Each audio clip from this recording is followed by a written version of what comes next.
Bismillahirrahmanirrahim. Assalamualaikum warahmatullahi wabarakatuh. Alhamdulillahirabbil alamin wassalatu wassalamu ala asyrafil anbiya'i wal mursalin wa ala alihi wa sahbihi ajma'in. Qala Allah fil Qur'an a'udzu billahi as-sami'il 'alim minasy syaithanir rajim. Bismillahirrahmanirrahim. واتقوا فتنة لا تصيبن الذين ظلموا منكم خاصة واعلموا أن الله شديد العقاب. Takutlah atas satu bencana yang tidak hanya menimpa kalian secara khusus, dan ketahuilah bahwa Allah itu sangat keras kalau sudah memberikan azab kepada kita. Shadaqallah wa shadaqa rasuluhu wa ba'du. Pertama, hormat saya kepada seluruh jajaran kita di Dinas Kesehatan Kabupaten Deli Serdang, secara khusus kepada Ibu Kadis. Masya Allah, setelah 2014 ini perdana kita ketemu, dan mudah-mudahan masih rutin kita bisa menjalankan pertemuan ini. Kemudian saya sampaikan bahwa mulai hari ini semua ceramah saya ini saya record sendiri. Nanti library-nya bisa diambil. Mungkin setiap ngaji sekarang, ngaji ke depan itu saya kasih dalam bentuk CD dan bisa didengar berbentuk MP3 lah. Karena itu yang bisa saya lakukan sementara ini. Atau silahkan mungkin, karena saya kemarin ada coba tes ceramah, saya upload ke YouTube dan berhasil ceramah tadi malam. Jadi bisa diakses di YouTube, ada satu domain bernama nama saya, nanti bisa masuk ke situ dan bisa mendengarkan tausiah Maulid Nabi yang saya sampaikan tadi malam. Insya Allah yang ini saya akan coba jadi nanti akan saya buat tausiah di Dinas Kesehatan Deli Serdang. Topik kita hari ini adalah bahaya kalau kita bermaksiat. Ya, bahaya maksiat. Saya baru baca satu artikel menarik ini dari hasil tim SAR kerja di mencari jenazah Air Asia. Ada satu jenazah yang tidak rusak, yang masih utuh, tidak ada, baru jenazah ke-40. Jadi masih Mr. X, dia laki-laki, Mr. X. Itu boleh kita kejar nanti. Kenapa? Kalau secara syariat pasti ada sesuatu. Apakah dia seorang hafiz atau dia seorang pokoknya ada sebab-sebab tertentu lah. Kita tunggu saja nanti insya Allah. Tadi baru saya baca di sini. Kemudian kalau kita bicara ayat yang saya baca tadi itu surat Al-Anfal ayat 25. Jadi sekarang Allah sudah kasih satu kaidah peringatan sama kita. Takutlah atas satu bencana. Fitnah itu bisa diartikan ujian, bisa diartikan bencana. Jadi kalau saya mengatakan kecenderungan peristiwa bencana alam di Indonesia itu azab, jadi bukan ujian. Kenapa? Memang mohon maaf, kita memang sudah cenderung kurang ajar dalam banyak hal. Fenomena maraknya iklan-iklan rokok porno, kan kurang ajar betul itu. Ada undang-undang pornografi, tapi iklan rokok saja sudah bermasalah. Nah, sementara iklannya, mungkin kalau Bapak jalan di Medan sudah bisa melihat itu, banyak baliho-baliho yang menampilkan iklan rokok Emai, sangat tidak pantas. Bahkan ada satu sudut jalan iklan rokok, bukan rokok, iklan minuman keras. Malangnya di situ kita nggak tahu yang diiklankan itu minuman kerasnya atau perempuan yang pakaiannya kurang pantas di situ. Jadi bukan sekedar papan iklan kecil kayak gitu, tapi baliho besar yang dipasang di berbagai sudut. Ada teman-teman kreatif yang kemana saja pergi difotoin itu. Jadi kalau di tempat-tempat wisata itu muncul begitu. Nah, ini menunjukkan lemahnya kita sekarang, sehingga merebaknya ketidakbenaran. Saya selalu mengatakan itu sebabnya dua: hilangnya kekuatan dan hilangnya kekuasaan. Kalaupun ada kita yang berkuasa, itu bukan orang kuat, ya. Atau kita punya orang kuat, tidak punya kuasa. Tinggal itu saja persoalannya. Ditambah lagi umat terjebak pada penyakit ruhiyah kalau bahasanya, itu yang disebut dengan penyakit wahan kalau bahasa Nabi. Itu akan seperti bangunan dimakan rayap, masih tegak tapi sebenarnya sudah keropos, tidak punya daya tahan dan tidak punya daya juang. Kita lebih suka melakukan kebenaran yang tidak punya resiko. Jadi kalau kebenaran yang kita lakukan ada resiko, resikonya adalah terganggunya kesenangan dan kenyamanan kita nggak mau menegakkan kebenaran di situ. Nah, ini menunjukkan tingkat kelemahan umat Islam. Ya.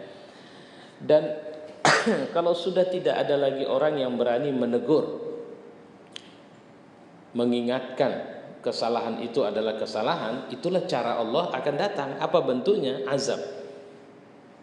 Azab itu macam-macam, bisa banjir, bisa merebaknya wabah penyakit menular, bisa tanah longsor, bisa kecelakaan transportasi yang durasinya dan kualitas kecelakaannya juga di luar nalar kita, gitu. Macam-macam terjadi. Jadi ada, kalau mau kita bilang, ada sekian kecelakaan pesawat belakangan ini yang rasio kita belum bisa, sampai sekarang tidak ada keputusan apapun. Nah, kalau saya mengatakan itu sudah wilayah peran Tuhan. Jadi yang harus kita ambil dari situ apa? Tazkirah, peringatan. Itu peringatan dari Allah sama kita yang masih hidup. Kita nggak tahu, kita juga mungkin akan mendapatkan giliran kita, na'udzubillah, dengan cara yang bukan jauh lebih baik mungkin. Na'udzubillah min dzalik. Jadi apa yang harus kita perhatikan? Nah, inilah pelajaran kita. Karena sebelum kita ke situ, ayat tadi la tusibannal ladzina zalamu minkum khassah. Jadi satu bencana yang bukan orang jahat yang kena. Jadi anak kecil, siapa bilang Banjarnegara nggak ada anak-anak?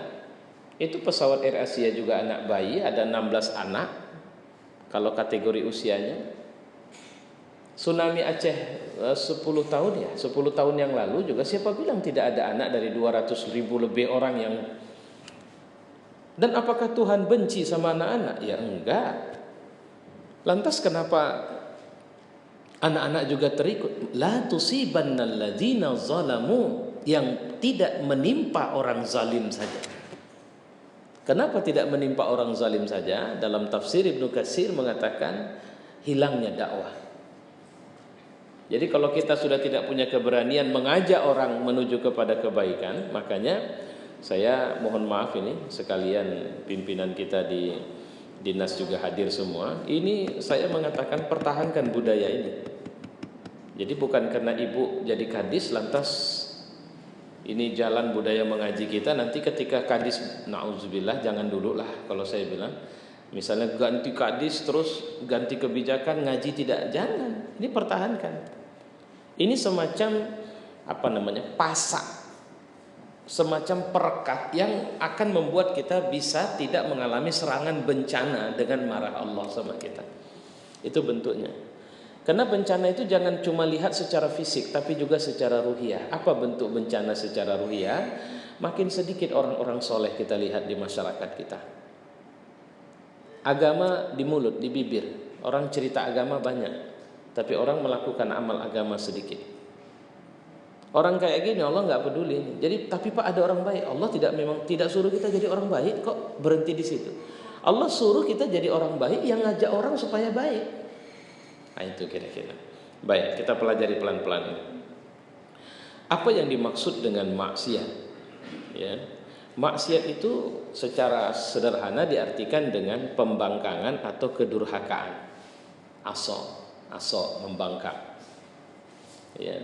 Tapi secara istilah adalah perbuatan yang membawa dosa yang bertentangan dengan akidah, syariat dan ajaran Islam secara umum lah. Itu maksiat. Apa yang dilakukan oleh sebahagian orang yang lemah akidah di Banjarnegara waktu Presiden Jokowi datang, cuci kaki Jokowi dianggap air berkah, sehingga rebutan air cuci kaki Jokowi. Itu menunjukkan ketololan sekaligus kemaksiatan mereka dari sisi akidah. Ya. Dan jangan lupa loh, mayoritas masyarakat kita masih banyak yang kayak gitu itu. Maaf cakap, ya kalau air minum Ustadz tidak diminum, orang nggak begitu tertarik. Malah orang tertarik diminum sikit, biar dapat berkah. Tapi Ustadz dulu, Ustadz sekarang orang bilang, kenapa? Karena kejebak pada itu tadi saya bilang, melihat sisi Allah sama aja. Ustadz sekarang sama dulu nggak ada bedanya. Siapa yang kita bilang Ustadz agak yang bagus adalah yang kalau bisa ngobat-ngobatin atau bisa ngilang, bisa menggandakan duit banyak, yang aneh-aneh gitu. Jadi kan ujungnya kembali lagi klinik lagi gitu. Jadi memang sudah nyari sempurna ini kemaksiatan di masyarakat kita. Ya, dari sisi akidah kita tidak begitu yakin Allah adalah Tuhan dalam semua urusan kita. Dari sisi ibadah, nah kita lihat kualitas ibadah kita melemah. Dari sisi pengamalan syariat Islam, nggak usah dulu keluar rumah, dalam rumah tengok masjid saja kadang sudah. Saya tidak pernah bisa setuju itu orang bangun masjid dengan cara minta buat kotak infak di tengah jalan itu. Nggak bisa. Saya terus terang saya tidak menemukan alasan-alasan pembenaran. Dan kemarin saya ada ceramah satu masjid, persis saya ceramah masjidnya sedang bangun di tengah jalan kotak infak itu, saya bilang yang kayak gitu saya nggak setuju itu. Saya nggak bisa terima itu. Bagaimana izzah dan ruh masjid bisa bagus kalau kita menegakkan masjid dari uang yang sumbernya udah nggak kita peduli lagi halal haramnya. Nah itu contohnya. Baik. Bagaimana kita harus memperhatikan bahwa konsep kita menerima larangan itu ada dua pendekatan, ta'abbudi, ta'akkuli. Begitu juga menerima perintah. Ada perintah itu yang penting karena sudah diperintahkan, kita nggak peduli. Contoh misalnya babi, dia tidak boleh dimakan, itu perintah, oke. Atau larangan, sudah secara ta'abbudi kita terima. Tapi ternyata prosesnya belakangan orang bilang bahwa itu ada penyakit ini, itu ta'akkuli. Jadi ada sebab yang nggak perlu pakai dalil agama atau pakai dalil nas. Kita sudah bisa bilang nggak perlu itu. Makanya sama masyarakat nggak usah cerita halal haram rokok. Kalau kita mau kampanye anti rokok, apa rupanya yang bisa buat orang takut secara logis?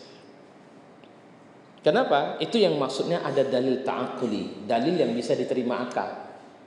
Karena ada orang yang belajar agama ini dia nggak bisa kalau cuma ayat-ayat aku nggak terus belum. Kenapa kita disuruh Allah sholat?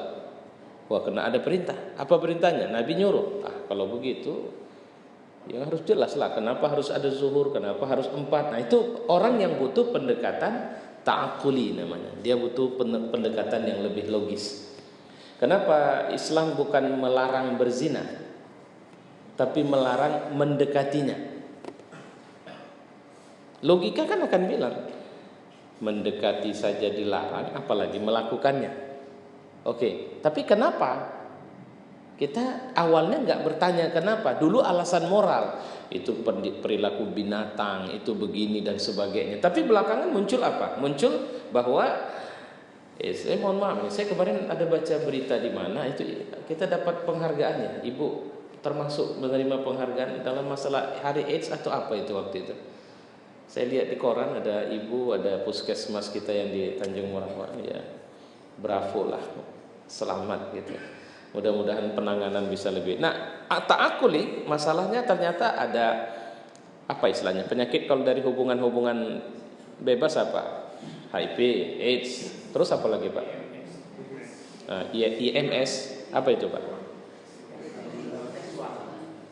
Apalah, Bapak lah yang mengerti itu.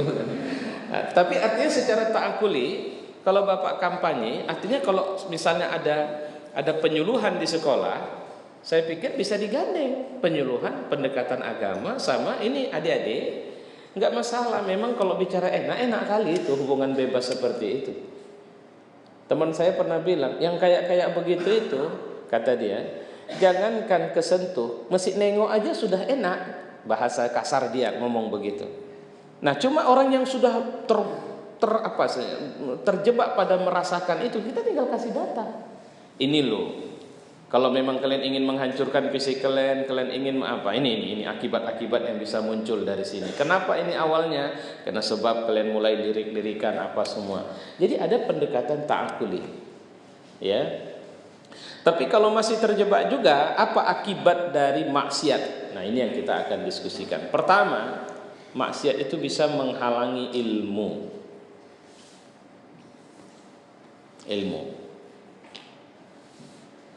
Karena ilmu itu adalah cahaya yang dipancarkan ke dalam hati. Namun maksiat itu akan membuat penghalang di hati. Tapi yang kita bicara ini ilmu-ilmu kebenaran, ilmu-ilmu hikmah.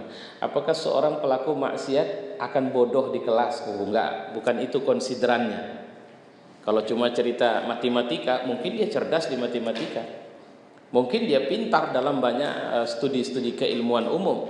Tapi yang pasti, mohon maaf sering saya buat contoh sekarang, itu lihat perokok. Saya sering kalau ceramah sekarang saya minta itu, mana kotak rokok? Satu orang. Ada bapak bawa rokok juga di sini, ada perokok di sini. Nah, kalau ada mari saya pinjam kotak rokoknya. Sekarang yang namanya kotak rokok itu sering kali di tempat pintu masuk ngambil rokok itu ada, Pak. Ah, mari sini, Pak. Nah, minta tolong saya. Saya udah yakin, hakul yakin saya pasti ada ini. Ah, betul. Pintu masuk rokok ini itu ada gambar. Gambar itu kalau tidak gambar tengkorak, ini gambar apa ini, Pak? Ini bibir ya, paru yang menghitam terbakar. Ada satu lagi gambar mulut yang hancur. Kan itu yang sering. Ada lagi gambar lain, Pak, yang sering dibuat orang rokok ini. Baik, setelah gambar di bawahnya ada tulisan, merokok sebabkan kanker paru-paru dan bronkitis kronis. Yang gambar mulut, merokok menyebabkan kanker mulut. Terus ada kalimat, merokok membunuhmu. Coba tanya sama perokok, dibacanya enggak ini? Jawabannya, lahum a'yunul la yubsiruna biha, punya mata udah enggak dipakai untuk nengok lagi. Ya, makanya nanti di akhirat itu ada orang kata Allah yang dibangkitkan, dia dunia melihat tapi di akhirat ditutup matanya, buta dia. Makanya dia tanya, lima hasyartani a'ma, kenapa kau bangkitkan aku buta ya Allah? Jawaban Allah, dulu mataku kasih enggak engkau gunakan untuk nengok, tak pandai baca lagi. Apakah ini ilmu? Merokok menyebabkan kanker paru, ini ilmu kan? Ilmu. Tapi masukkah ilmu itu?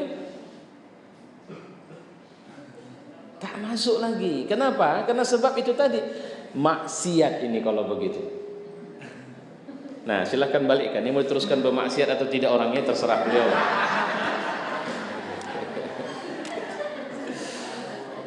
Tinggal itu saja. Ya, itu pendekatan nas yang saya pakai, sedikit dalil lebih saja gitu kan. Artinya ini contoh yang paling enggak, saya mau ambil contoh bahwa maksiat menghalangi ilmu masuk. Makanya jangan heran kalau ada orang kita kasih nasihat, dia tidak bisa dengar lagi. Didengarnya cuma diam. Kalau anak perempuan tutupnya kepalanya. Pakai sarung, pakai jilbabnya, tapi ini udah tutup kepala, tutup kuping lagi dia. Kenapa? Karena ada maksiat yang problem dia itu bukan nasihat. Jadi ketika seorang bermaksiat, solusinya adalah bersihkan dulu karat hatinya. Karena kalau karat hati sudah bersih, maaf cakap tadi bapak yang punya rokok, itu bukan berhenti merokok, bukan itu. Yang dibenahi dulu, karat-karat di hati itu dibersihkan, dengan sendirinya dia akan, udahlah aku berhenti merokok. Saya dulu pernah punya murid pengajian saya, anak muda, rambutnya gondrong segini. Tapi dia mau ngaji. 1, 2, 3, 4, 5 minggu mengaji, saya tidak pernah, satu kali pun saya tidak pernah suruh dia berhenti merokok. Dan dia perokok, saya tidak pernah suruh dia berhenti merokok. Dan rambutnya gondrong, saya tidak pernah suruh dia pangkas. Saya hanya mengajar dia mengaji terus. Sampai kemudian dia datang sama saya. Ustaz, sebenarnya menurut Ustaz aku berhenti merokok atau enggak? Ya, itu urusanmu. Kalau menurutmu kau tidak perlu merokok lagi, ya kaulah. Terus kedua, menurut Ustaz, apakah aku harus potong rambut ini? Apa kira-kira aku tidak bisa jadi orang baik dengan rambut seperti ini? Lah, kalau kau pede dengan rambut seperti itu, kenapa tidak? Teruskan saja. Ini kisahnya atau orang yang masih ada. Sekarang jadi pengusaha beliau. Enggak, kawan-kawan udah pada ribut sama aku. Selalu jadi orang tuh bilang, kenapa merokok apa semua. Jadi menurut Ustaz enggak apa-apa kan? Aku bukan bilang tak apa-apa. Aku tidak bisa menyuruhmu berhenti kalau kau masih menikmati perilaku itu. Tak lama kemudian dia datang lagi kepada saya dan kemudian bawa gunting sama kaca sama kamera sama sisir. tolong Ustadz potong rambut saya sikit, nanti saya ke tukang pangkas. Loh, jadi kau mau potong rambut ini? Ya Ustaz, mulai hari ini aku potong rambut. Tidak satu kali pun saya menyuruh dia potong rambutnya, tapi proses pembersihan, itu yang saya bilang tadi, proses pembersihan karat. Makanya kita seringkali sama orang yang tidak melakukan kebaikan itu, dia jadi musuh kita, dia jadi nggak suka sama kita, karena kita seringkali pendekatan memperbaikinya bukan memperbaiki, tapi ngomentari atau memvonis dia. Akibatnya dia bisa menjauh. Itu contoh ya. Baik. Tatkala Imam Syafi'i rahimahullah duduk di hadapan Imam Malik untuk belajar, Imam Malik sangat kagum akan kecerdasan dan daya hafalnya hingga beliau bertutur. Ini ingat ini. Jangan kau padamkan cahaya itu dengan maksiat. Jadi kalau Bapak ingin mudah mendapat sebuah pemahaman satu ilmu, kalau Quran mudah menghafaz Quran, mempelajari ilmu Islam, jangan campur aduk dengan maksiat. Karena maksiat itu seperti luka, apapun ceritanya, kalau sudah tergores ini pasti meninggalkan bekas. Kedua, ada proses peradangan. Kalau kita jatuh, pertama nggak terasa, tapi kemudian berapa jam kemudian baru terasa pegal sana, pegal sini, muncul bengkak. Kemudian luka itu sudah mulai ada sel darah putih yang ke wilayah luka untuk mencegah jangan sampai bakteri masuk, tapi kemudian terjadi pertarungan, akhirnya sel darah putihnya mati, jadilah nanah, jadi pekong. Itu yang dimaksud saya istilah dengan peradangan. Tidak ada maksiat yang berhenti di situ, dia akan meradang. Itu harus kita garis bawahi itu. Ya, dia akan meradang. Makanya Imam Malik mengingatkan jangan rusak dengan maksiat. Ustaz, saya ingin bangun tahajud tapi nggak pernah bisa Ustaz. Alarm udah hidup, istri udah suruh bangunkan, tapi nggak pernah bisa. Kenapa ya? Saya bilang coba cek. Ada dua itu minimal. Satu maksiat, satu lagho. Lagho itu artinya apa? Tindakan yang nggak ada pahala, nggak ada dosa di dalamnya. Nonton TV kebanyakan, sinetron sana sini ditonton, film yang nggak perlu ditonton, atau makan, ngemil banyak. Itu kurangi. Kemudian maksiat itu sebab mata, banyak nengok yang nggak perlu, banyak dengar yang nggak perlu, banyak mengerjakan yang akhirnya menutup noktah atau memberi noktah pada hati kita. Nah itu dia bentuk kemaksiatan. Ini dicegah sekali. Ya. Nah itu makanya kalau saya payah kali sholat Pak, terus terang saya pingin kali jadi orang baik Pak, tapi saya tidak pernah bisa Pak. Sering saya dikalahkan oleh rasa malas saya. Enggak, itu sebenarnya cahaya dari dalam. Jadi kalau hati kita itu ibarat cermin, itu dari dalam keluar taufik dari Allah atau hidayah dari Allah, dari luar datang cahaya lain. Ini nggak nyambung, nggak nembus ke sana, yang sana nggak keluar. Kenapa? Terhadang oleh hitamnya hati dari cahaya. Jadi kalau ngecek orang di situ kita, kau udah salah dibilangi bukannya tidak mau, ya itu cek, pasti enggak masalah. Ya salah dia yang ini, itu yang saya sebut tadi itu peradangan itu. Jadi satu maksiat akan memunculkan efek maksiat yang lain. Hati-hati. Ibu cuma nyeritain orang, dari nyeritain orang apa yang muncul nanti? Fitnah, bohong. Oke, baik. Setelah fitnah, bohong, apa yang terjadi? Dengar sama orangnya. Terus apa? Dendam, gaduh. Jadi akan memunculkan akibat-akibat lain setelah satu maksiat kita rawat. Nah, ini yang harus kita khawatirin. Imam Syafi'i kemudian bertutur, aku mengadu. Jadi aku sampaikan sama guruku ini, aku payah kali menghafal.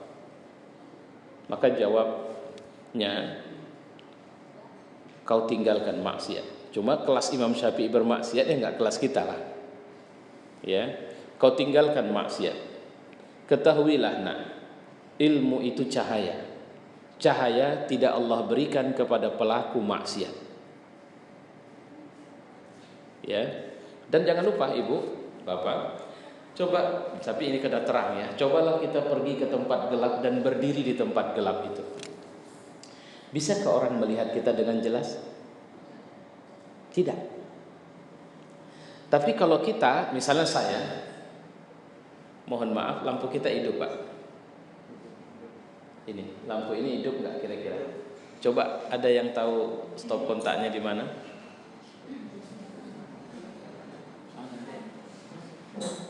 Baik, tolong saya minta tolong dihidupkan. Ini sekaligus kita pahami sampelnya. Ini satu efek maksiat maksudnya. Ya. Jadi lihat apa yang terjadi. Oh, sayang ya, belum dapat kita. Udah, nggak apa-apa lah. Tapi kita bisa duga kalau lampu ini hidup, saya yakin pencahayaan wajah saya akan jauh lebih bersinar. Kan begitu. Artinya kalau sekarang mungkin ada bapak yang nengok saya, oke, biasa, tapi nanti ya rupanya putihnya Ustaz itu. Belum tentu putih karena sebab warna kulit, tapi proses pencahayaan itu. Nah, cahaya itu dari Allah. Ketika cahaya kita tidak dekat dengan cahaya, bagaimana kita memunculkan aura yang bersinar? Tidak ada itu.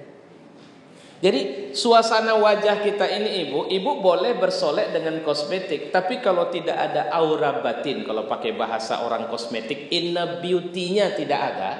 Inner beauty itu dari dalam hati. Inner beauty itu jangan cari dengan atau di tukang kosmetik, nggak ketemu. Tapi inner beauty itu bicara akhlak. Inner beauty itu bicara keyakinan kepada Allah. Kalau itu hidup, maka wajah itu akan memberi aura yang membuat orang suka sama dia. Nah, itu kalau cahaya ilmu hidup. Ya, baik, itu pertama. Kedua, maksiat bisa menghalangi rezeki. Dalam kitab Musnad Imam Ahmad, seorang hamba dicegah dari rezeki akibat dosa yang diperbuatnya. Jika ketakwaan menyebabkan datangnya rezeki, maka meninggalkannya dapat memunculkan kekafiran, dan tak ada satupun yang dapat memudahkan rezeki datang dari Allah kecuali meninggalkan maksiat salah satunya. Ustaz, kayaknya nggak nyambung nih. Nggak nyambung gimana? Banyak aku tengok orang kurang ajar, rezekinya banyak Ustaz. Mobilnya rame, simpanannya rame. Nah, ini salah memahami rezeki. Kalau begitu, ini kan kita udah kadung lama materi ini. Yang kebayang kalau rezeki itu dolar, rupiah. Kan itu yang kebayang. Rezeki itu bukan itu. Seorang sahabat pernah tanya sama Rasul, ya Rasul, aku agak susah ya Rasul. Ini gimana caraku bisa rezekiku banyak? Jawab Nabi apa? Allah tidak kasih rezeki kecuali seukuran kadar keyakinanmu sama dia dan selalunya kau istighfar sama dia. Jadi semakin yakin kepada Allah, semakin sering istighfar, semakin banyak rezeki. Waduh, dinas kita sedang ada masalah ini. Apa ini sedang ada musibah kita? Apa musibahnya? Bla bla bla bla bla. Apa satu solusi? Sederhana saja, istighfar. Nanti insya Allah satu waktu kita bisa ngaji tentang istighfar itu ternyata kekuatan, ibu, kekuatan, solusi. Siapa yang rajin istighfar, ja'alallahu min kulli dhiqin makhraja, min kulli hammin faraja, wa razaqahu min haitsu la yahtasib. Siapa yang rajin istighfar, kata Nabi, maka Allah akan menjadikan setiap keluh kesahnya itu ada kelapangan. Setiap kesempitan, kesulitannya ada jalan keluar. Dan Allah kasih dia rezeki dari jalan yang tidak pernah dipikirkan dia. Mohon maaf saya, coba aja nanti. Berapa banyak kasus yang saya baca dan saya temukan di lapangan, solusinya cuma istighfar. Ingat kasus Banjarnegara, ada anak muda yang tertimbun 8 jam itu. Ada mungkin kita lihat di TV One. Apa jawaban dia, kenapa dia bisa selamat? Apa yang dibuatnya? Cuma 2, tawakal sama istighfar. Tawakalnya apa? Tangannya kerja terus, mulutnya ya astagfirullahaladzim, astagfirullahaladzim. Ada satu gempa di Pakistan.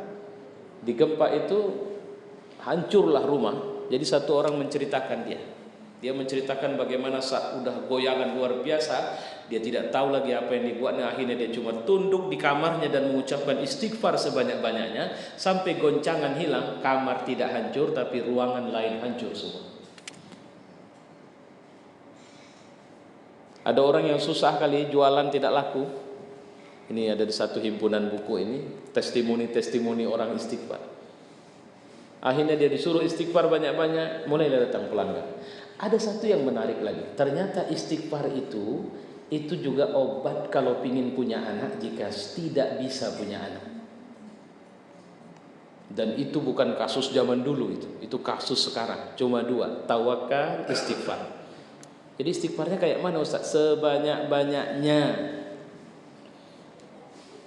Jadi anytime kita dari sini ke sana jalan, astagfirullahaladzim. Udah berapa kali istighfar kalau ke sana? Tapi istighfar itu kan kalau berdosa Ustaz, siapa bilang kita nggak berdosa? Tapi istighfar ini tanda keimanan sebenarnya. Karena Nabi saja disuruh, orang mukmin di Quran itu disuruh istighfar. Nabi disuruh istighfar. Kaumnya Nabi Yunus itu hampir dihancurkan oleh Allah, tapi karena istighfar mereka tidak jadi diazab Allah. Jadi memang tobat kita harus betul-betul ya apanya. Nah, apa yang dimaksud halang rezeki? Rezeki itu adalah apa yang dikasih Allah dan itu bermanfaat untuk dunia dan akhirat. Ibu beli baju, setahun belum tentu ibu pakai baju itu. Untuk apa ibu beli? Itu bukan rezeki. Itu buat ibu repot nanti di akhirat. Kenapa? Karena Allah tidak akan tanya dari mana kau dapat, untuk apa? Untuk disimpan. Siapa suruh baju disimpan? Ngapain beli mobil banyak-banyak? Berapa yang kau pakai rupanya setiap hari? 1. Jadi yang lain nggak ada, senang aja ya Allah maka saya beli. Nah, untuk apa? Hati-hati, sesuatu yang kita miliki tapi tidak terpakai itu kalau bahasa syariat namanya istidraj. Kalau saya menerjemahkan seringkali secara awam saya bilang istidraj itu tahu apa? Kalau kita di rumah, kita makan, kita minum, terus ada yang kita buang, terus yang kita buang mengalir masuk ke satu tempat namanya apa Pak? Septic tank. Itulah istidraj. Dia adalah rezeki yang kita ambil mungkin dengan dua cara. Pertama benar tapi tidak dimanfaatkan. Kedua, rezeki itu kita ambil dengan cara ngerampas istilahnya. Karena kalau orang merampas itu biasanya orang yang tidak yakin sama Allah. Kalau seorang itu yakin kepada Allah, sama dia sederhana saja hidup ini. Bagaimana ya Allah, beri aku rezeki yang aku tidak terganggu dan tidak buruk sangka denganmu dalam hidupku. Apa contoh tidak sampai buruk sangka? Persoalan makan, persoalan minum, persoalan tempat tinggal. Itu kan yang paling minimal. Dan kedua, beri aku rezeki yang jika rezeki itu berlebih, maka aku bisa bantu orang-orang di sampingku. Beri aku rezeki yang jika itu kekuasaan, aku bisa melayani orang-orang yang butuh kekuasaan ini. Dalam bentuk melayani orang susah dan sebagainya. Dan jangan kau kasih rezeki aku yang akhirnya akhiratku terampas oleh dunia ini. Jadi ada orang profesor di bidang agama atau dia ahli dalam ilmunya tapi nggak pernah mengajar, tidak pernah ditanya orang, tidak untuk apa jadi profesor? Ditanya orang nggak pernah, ilmunya cuma terdiam dalam otaknya. Itu yang dimaksud dengan orang ajus. Harta kita juga banyak ajus. Nanti periksa di rumah, sepatu kita banyak ajus. Ajus itu apa? Nggak kepake, nggak berdaya, tidak terberdayakan dengan baik. Makanya Allah mengajari kita untuk mengambil yang secukupnya dari dunia ini. Jangan berlebih. Karena Allah tahu kebutuhan kita, dia tahu. Dan dia akan menambah. Menambahnya bagaimana? Itu cara Allah menambahnya. Bukan, nggak usah kita pikirkan. Tapi memang kita kerjakan pekerjaan kita. Allah bilang apa sama kita? Jadilah pemimpin. Ambil. Ya Bapak jadi pegawai cuma mau berhenti ya, namanya juga rezekinya ini Ustaz, ya udahlah diterimalah apa adanya. Oh nggak boleh, Allah tidak suka yang begitu. Sekarang Bapak usia berapa sekian? Jabatan apa istilahnya? Tingkat apa istilahnya? Grade 3A, 2A, 4A itu apa istilahnya itu? Pangkat. Golongannya golongan berapa? Golongan 3B. Oke, 3B.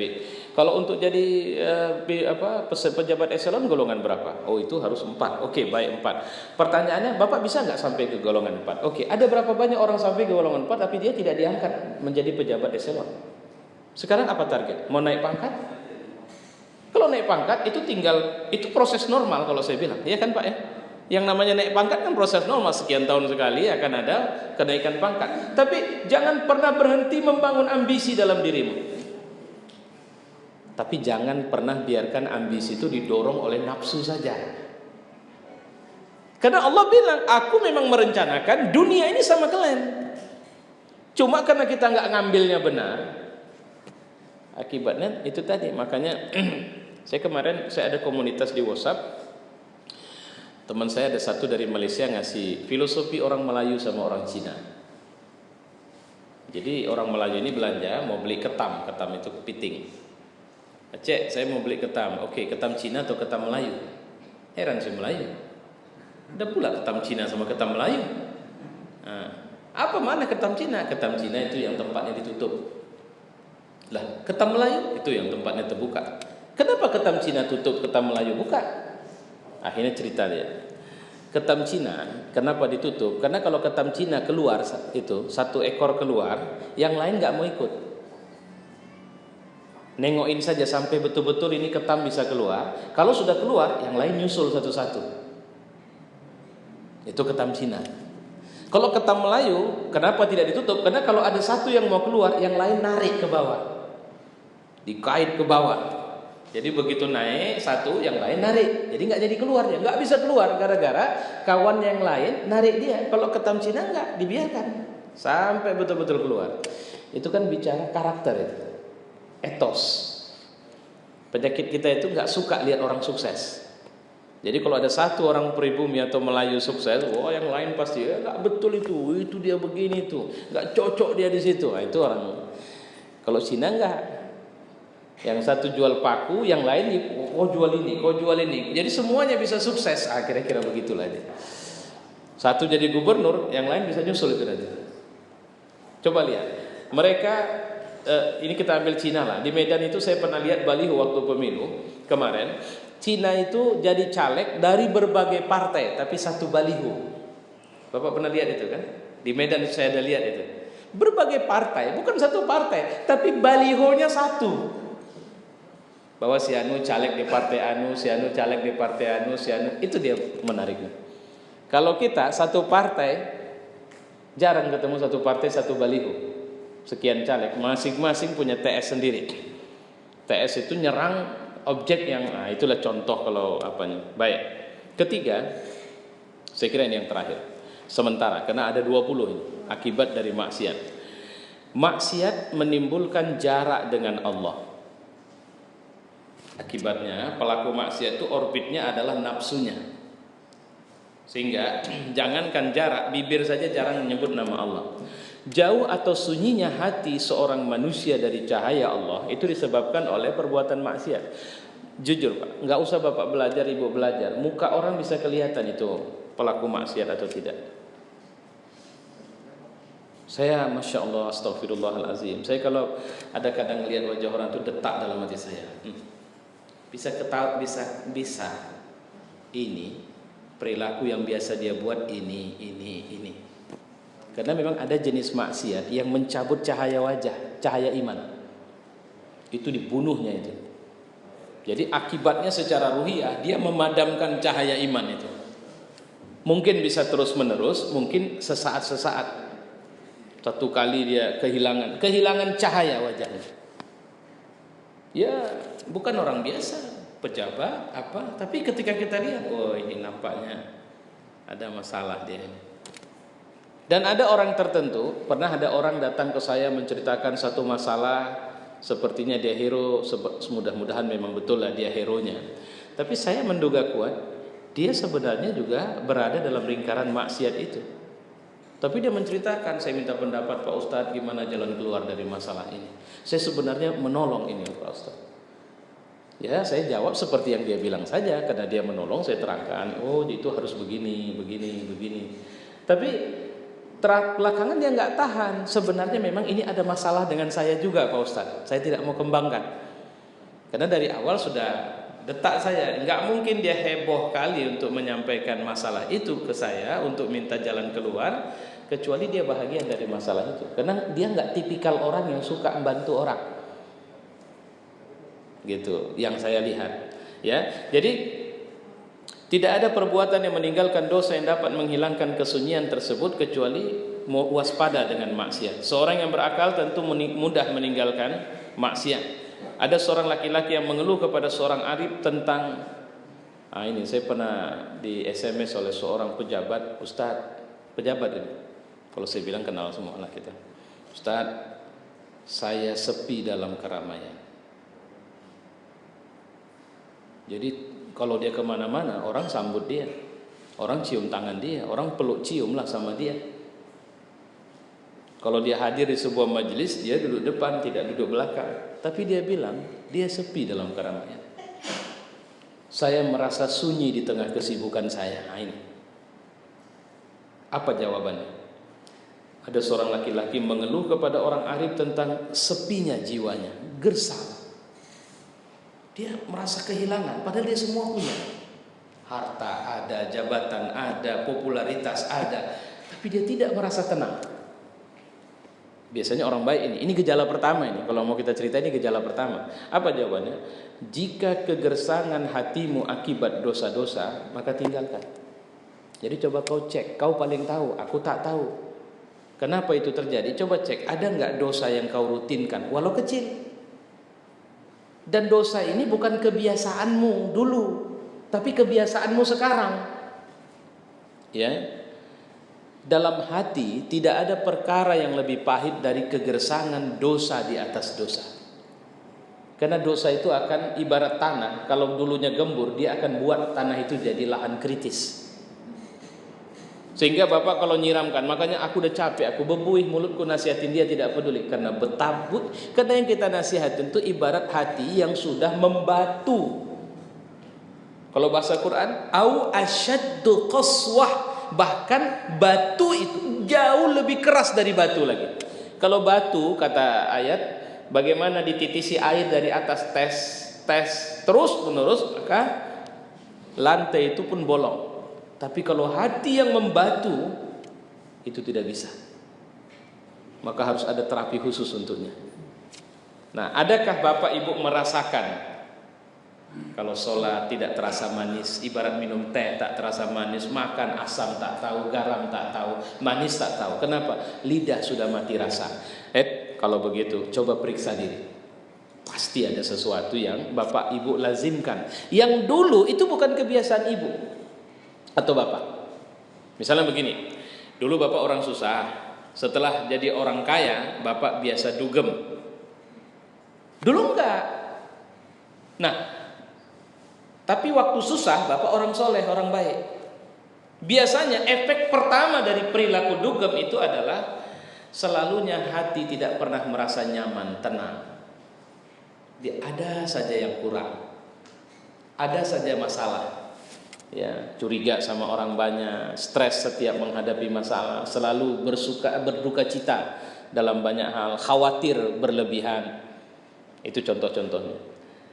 Atau ketika ada jabatan, ada perilaku yang kemarin, nah saya mohon maaf, pengalaman menjadi anggota dewan, itu pernah ada teman saya bicaranya begini, Ustadz, dulu dia bukan muslim, dulu saya orang baik Ustadz, saya suami yang taat sama istri, bagus sama istri, saya tidak pernah berzina.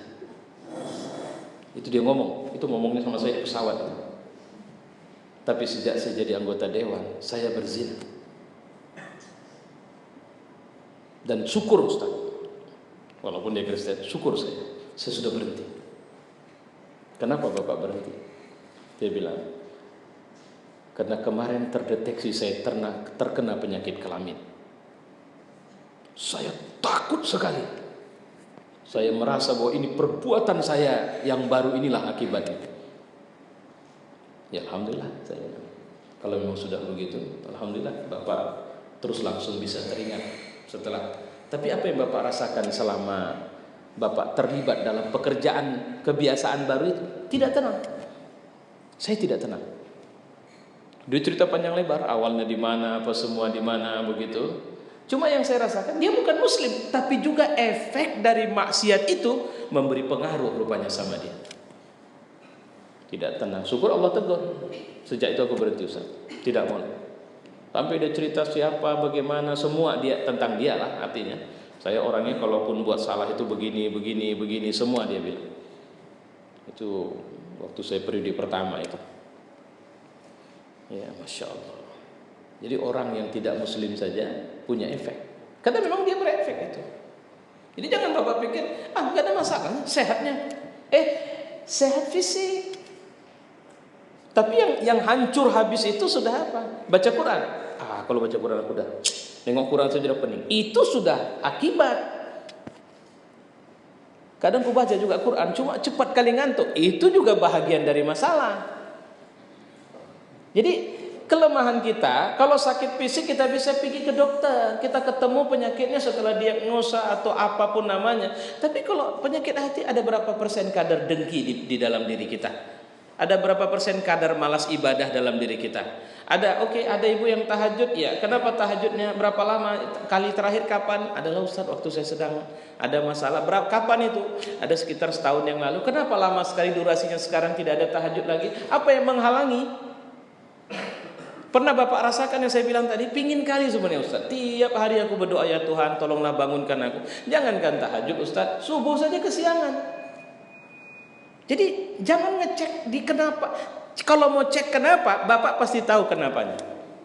Ada sebab-sebab itu. Dan sebab-sebab itu kalau tidak maksiat, pasti tadi saya bilang apa?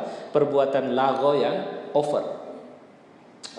Insya Allah ini bisa memberi kebaikan kepada kita. Insya Allah kalau ada rezeki kita ketemu, kita akan melanjutkan akibat keempat dari maksiat, yaitu menjauhkan pelakunya dari cinta orang lain sama dia. Orang nggak pernah simpati sama dia. Ada orang nggak hebat-hebat kalinya dia, tapi karena dia supel, kan kita sering bilang dia supel orangnya, sehingga dapat rezeki. Tapi ada orang hebat, bagus, kerja bagus apa, cuma orang nggak pernah suka bekerja sama dia.